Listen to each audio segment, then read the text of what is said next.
Hello everyone, my name is Ridhra Shivaji and I am going to deliver a presentation on internal structure of the Earth. The evidence for internal Earth and compositions are the structure of Earth's deep interior cannot be studied directly, but geologists use seismic earthquake views to determine the depth of layers of molten and semi-molten material within Earth. Because different types of earthquake waves behave differently when they encounter material in different states. For example, molten, semi-molten, and solid. Seismic stations established around Earth detect and record the strains of the different type of waves and the direction from which they came. Geologists use these records to establish the structure of the interior Earth. The Earth's first interior part is the crust, which is the outermost solid part of the Earth, normally about 8 to 40 kilometers thick. It is brittle in nature. Then nearly 1% of the Earth's volume and 0.5% of Earth's mass are made of the crust. The thickness of the crust under the oceanic and continental areas are different. Oceanic crust is thinner, about 5 kilometers, as compared to the continental crust, about 30 kilometers. Major constituent elements of crust are silica and aluminum, and thus it is often termed as SiAl. Sometimes SiAl is used to refer lithosphere, which is the region comprising the crust and uppermost solid mantle. Also, the mean density of the materials in the crust is 3 gram per centimeter cube. Discontinuity between the hydrosphere and the crust is termed as the uh, coronal discontinuity. The second interior part of the earth is mantle. The portion of the interior beyond the crust is called as the mantle. The discontinuity between the crust and mantle is called as the Mohorovic discontinuity or Moho discontinuity. The mantle is about 2900 kilometers in thickness. Nearly 84% of the Earth volume and 67% of the Earth mass is occupied by the mantle. The major constituent element of the mantle are silicon and magnesium, and hence it is also termed as SiMa. The density of the layer is higher than the crust and varies from 3.3 to 5.4 grams per centimeter cube. The uppermost solid part of the mantle and the entire crust constitute the lithosphere.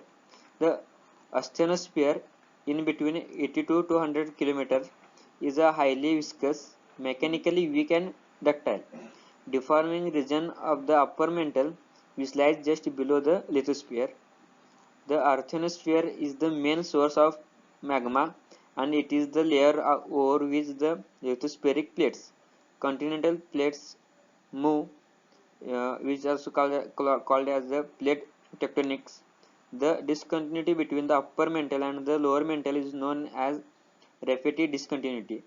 The portion of the mantle which is just below the lithosphere and asthenosphere but above the core is called as mesosphere. This diagram shows the density in mantle. The next one, internal part of the Earth is core.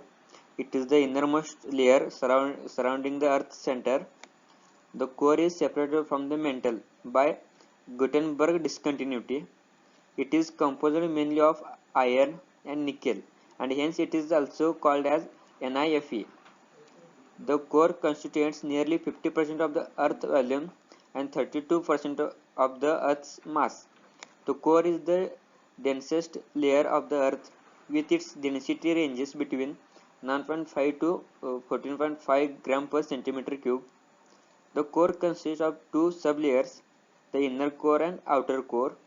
The inner core is in the solid state and the outer core is in the liquid state, or in sometimes it is in the semi-liquid. The discontinuity between the upper core and the lower core is called as Lehman discontinuity. Uh, Barysphere is sometimes used to refer the core of the Earth or sometimes the whole interior. Uh, this diagram shown below shows the graph velocity versus depth in kilometers.